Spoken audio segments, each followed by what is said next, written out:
ಭದ್ರಾವತಿ ತಾಲೂಕಿನ ಹಂಚಿನ ಸಿದ್ದಾಪುರದಲ್ಲಿ ಗುರುವಂದನೆ ಕಾರ್ಯಕ್ರಮ.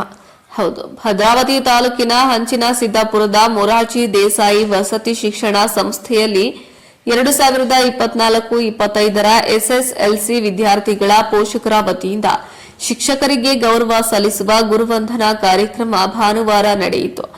ಕಾರ್ಯಕ್ರಮದಲ್ಲಿ ಈ ವರ್ಷ ಎಸ್ಎಸ್ಎಲ್ಸಿ ಪರೀಕ್ಷೆಯಲ್ಲಿ ಶಾಲೆಯ ಸಾಧನೆಗೆ ವಿಶಿಷ್ಟವಾಗಿ ಬೆಳಕು ಚೆಲ್ಲಿತು. 100% ಫಲಿತಾಂಶದಲ್ಲಿ 31 ವಿದ್ಯಾರ್ಥಿಗಳು ಡಿಸ್ಟಿಂಕ್ಷನ್ ಹಾಗೂ 9 ವಿದ್ಯಾರ್ಥಿಗಳು ಪ್ರಥಮ ದರ್ಜೆಯಲ್ಲಿ ಉತ್ತೀರ್ಣರಾಗಿದ್ದಾರೆ.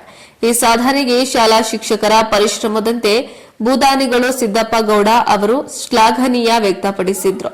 ಇನ್ನು ಶಾಲೆಯ ಹಳೆಯ ವಿದ್ಯಾರ್ಥಿ ರಂಗಪ್ಪ ಎಂಬಿ ಅವರು ಶಾಲಾ ಶಿಕ್ಷಣಕ್ಕೆ ಮೆಚ್ಚುಗೆ ವ್ಯಕ್ತಪಡಿಸಿ ಭಾವನಾತ್ಮಕವಾಗಿ ಮಾತನಾಡಿದ್ರು. ಇನ್ನು ಮುಖ್ಯ ಶಿಕ್ಷಕ ಎಚ್ಎಂ ಗಣೇಶ್ ಅವರು, ಇದು ನಮ್ಮ ಶಿಕ್ಷಕರ ಹಾಗೂ ವಿದ್ಯಾರ್ಥಿಗಳ ಸಂಯುಕ್ತ ಪರಿಶ್ರಮದ ಫಲ. ಈ ಸರ್ಕಾರದ ಶಾಲೆ ಮಾದರಿಯಾಗಿ ಪೇರೆಂಟ್ಸ್ ಕಮ್ಯುನಿಟಿಗೆ ಗೌರವ ಪಡೆದಿದೆ ಎಂದು ಮೆಚ್ಚುಗೆ ವ್ಯಕ್ತಪಡಿಸಿದ್ರು. ವರದಿ ರಮೇಶ್ ಡಿಜಿ, ಆನಂದಪುರ, ಶಿವಮೊಗ್ಗ, ಪ್ರಜಾಪವರ್.